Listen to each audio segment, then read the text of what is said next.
क्या होगा अगर आपको अपने घर की पुरानी धूल भरी अटारी में एक ऐसी गुड़िया मिले जो अचानक अपनी पलकें झपकाने लगे। आर्या के साथ भी कुछ ऐसा ही हुआ जिसने उसकी जिंदगी को हमेशा के लिए बदल दिया। लेकिन इस गुड़िया के पास एक ऐसा राज था जिसे जानने के लिए उसे आधी रात को एक खतरनाक सफर पर निकलना पड़ा। बहुत समय पहले की बात है।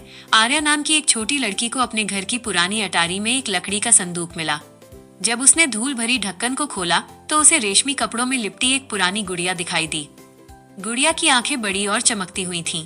आर्या ने उसे धीरे से बाहर निकाला और मुस्कुराई। आर्या ने एक नरम कपड़े से गुड़िया की धूल साफ की।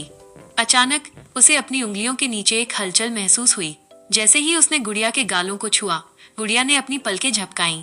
आर्या हैरान रह गई और उसने लगभग उसे नीचे गिरा ही दिया था, लेकिन फिर उसने देखा कि गुड़िया मुस्कुरा रही है।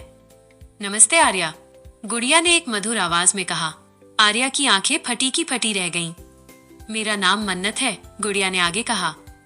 मैं बहुत सालों से इस संदूक में तुम्हारा इंतजार कर रही थी। आर्या को अपनी कानों पर विश्वास नहीं हो रहा था। उसकी गुड़िया सच में बोल रही थी। मन्नत थोड़ी उदास दिखी। उसने बताया कि उसकी जादुई चांदी की घंटी, जो उसकी आवाज की शक्ति थी, बाग में कहीं खो गई है। क्या तुम उसे ढूंढने में मेरी मदद करोगी? मन्नत ने पूछा। आर्या ने तुरंत हाँ कर दी। रात का समय था, लेकिन दोनों के लिए यह एक बड़े साहसिक कार्य की शुरुआत थी। आर्या और मन्नत दबे पांव सीढ़ियों से नीचे उतरे। वे रसोई के पास से गुजरे जहां बिल्ली सो रही थी। मन्नत ने अपने मुंह पर उंगली रखी और आर्या को चुप रहने का इशारा किया। वे धीरे से दरवाजा खोलकर चांदनी रात में नहाए हुए बाग में पहुंच गए। बाग में उन्हें एक बड़ा और बुद्धिमान उल्लू मिला जिसका नाम बोधी था। मन्नत ने बोधी से अपनी खोई हुई घंटी के बारे में पूछा। बोधी ने अपनी बड़ी आंखें घुमाई और मन्नत की ओर देखते हुए धीरे से सिर हिलाया। वो जानता था कि बाग की जादुई चीजें कहाँ छिपी होती हैं। बोधी ने अपने पंख से पुराने फव्वारे की ओर इशारा किया।